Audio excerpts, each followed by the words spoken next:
Welcome everybody to my slide video presentation on the building of the third temple.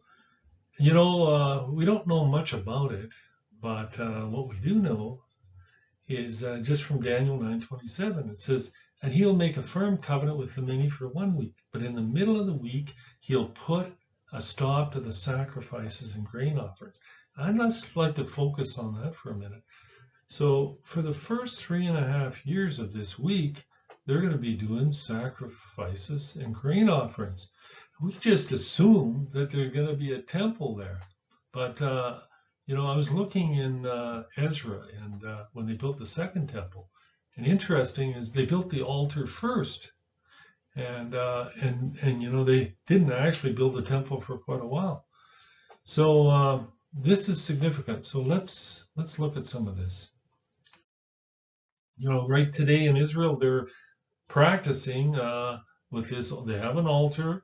It's a mobile altar, and they're practicing, training these young priests up to do sacrifices. And so they're getting ready. They're preparing. So this is going to happen. And, these guys are trained up, and, they just have to get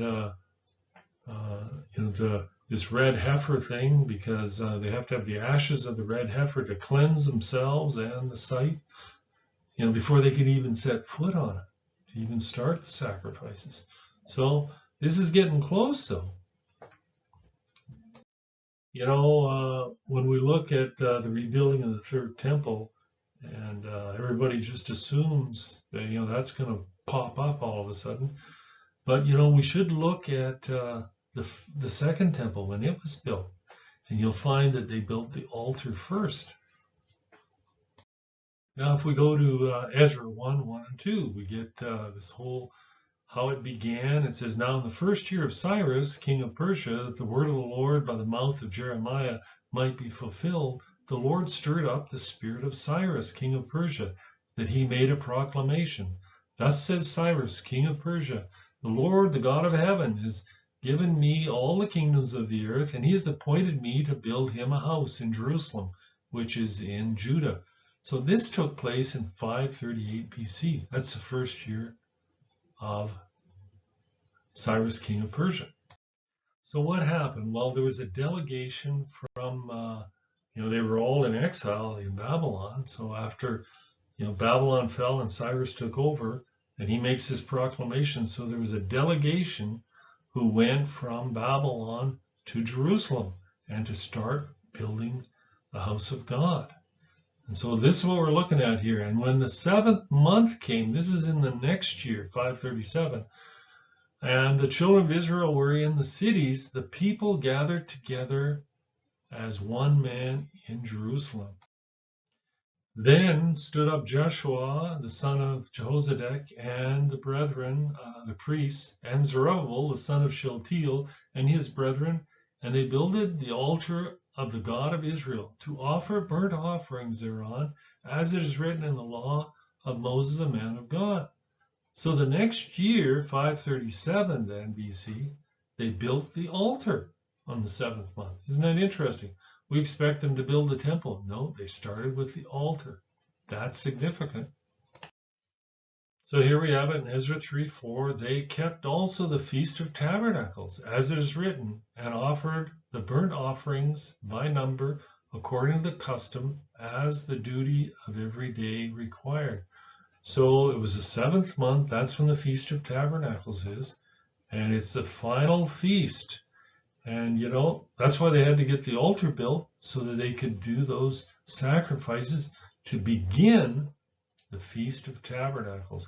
And so that's the beginning. That's significant, because in the next temple that we're going to look at, the third temple, there could be some parallels here. Now next, what happened in Ezra 3:8.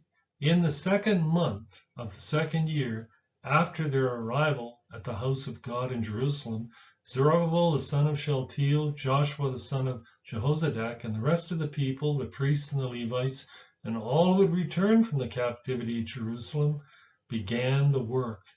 So here's interesting. Why did they start in the 2nd month? And the answer is very simple, because that's when they built the first temple. And we'll see that. If we look at 1 Kings 6:1, and it came to pass in the 480th year after the children of Israel came out of the land of Egypt, in the 4th year of Solomon's reign over Israel, in the month of Ziph, which is the 2nd month, they began to build the house of God. So the altar here was before they did that on the 7th month, but the temple got to start in the 2nd month, because that's what they did in the first one. Now let's switch here for a second. We've just been talking about the building of the temple and the second temple and the altar, and now we're trying to figure out what's going to happen in the third temple. Well, Jesus gives this parable. Now learn a parable of the fig tree.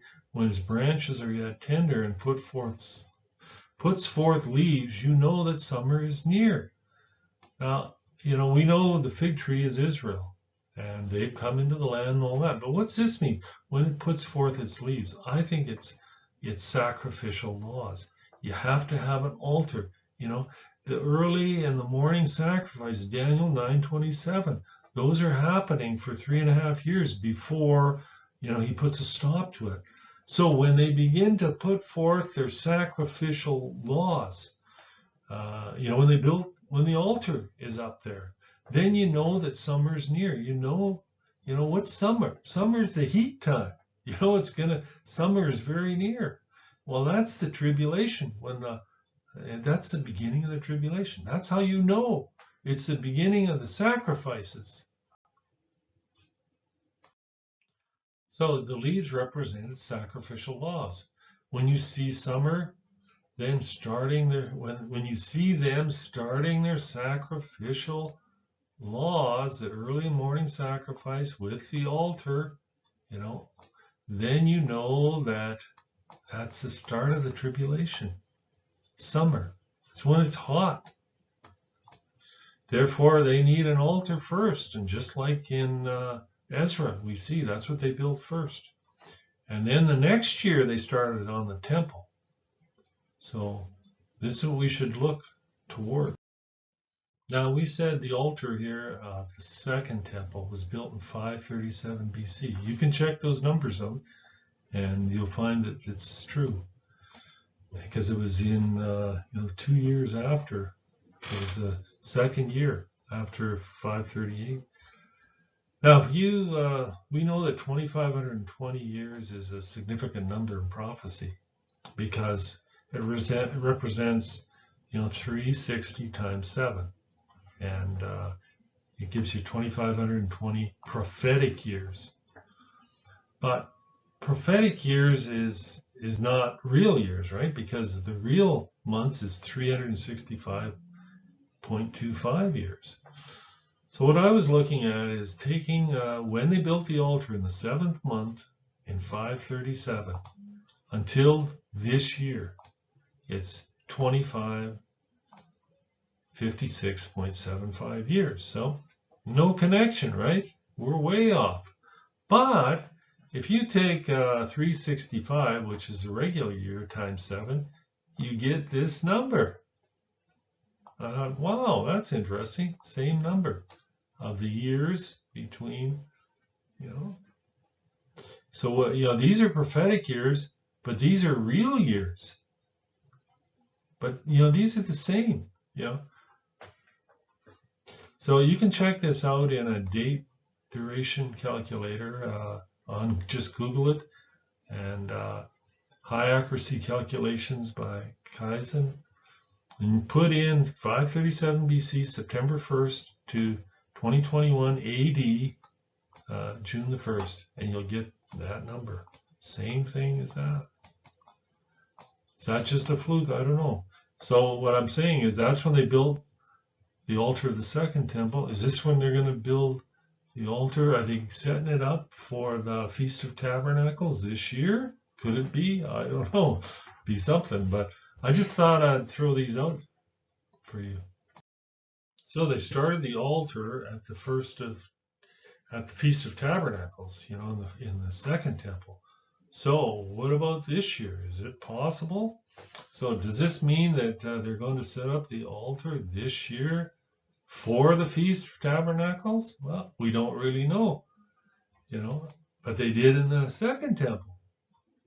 And the point is, though, is we do not have to have a temple to begin, the sacrifice, the final 7 years. That's what everybody's so hung up on. Well, but it's 3.5 years in that he puts a stop to it. So already 3.5 years is in. So we just need to begin the daily sacrifices. Daniel 9:27 says Antichrist will stop the daily sacrifices in the middle of the week. We just assume the temple's already been built.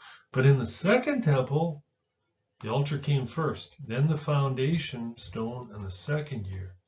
See, it's got to be in the second month.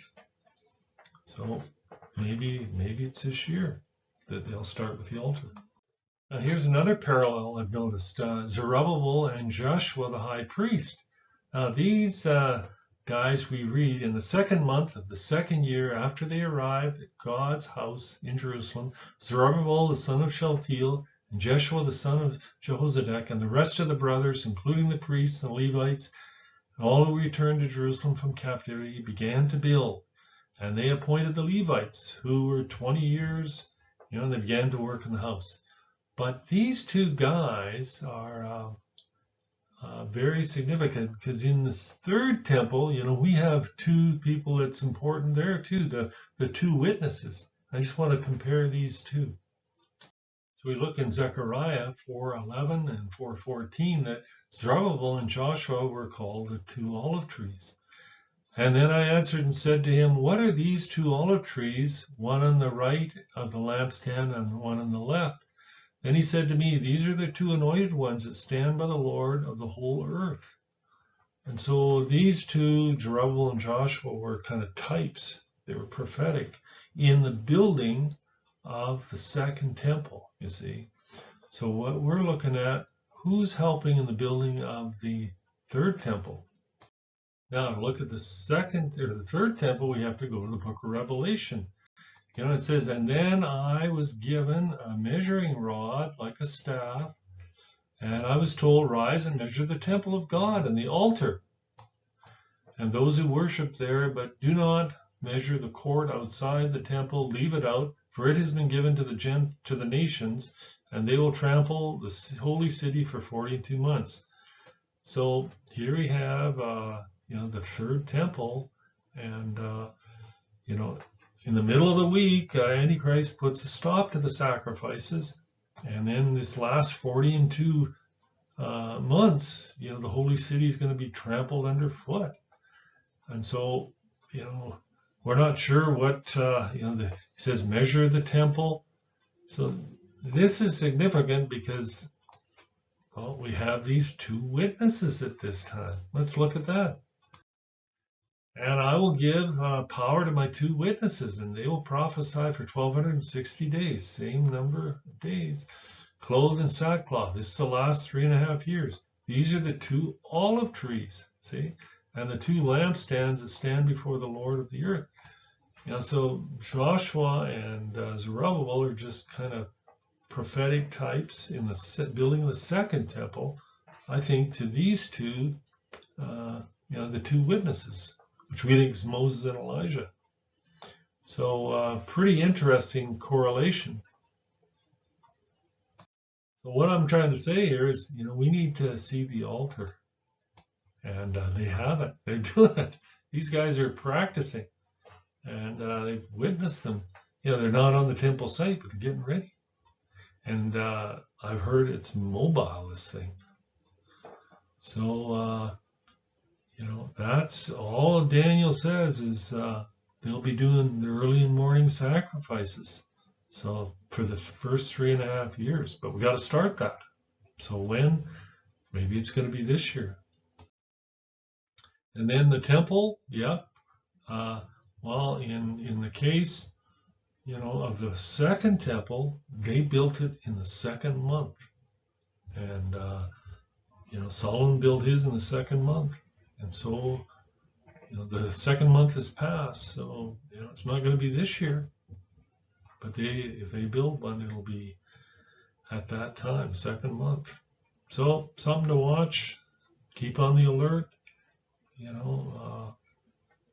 We're getting close, and God bless you. And watch some other videos, and keep looking up.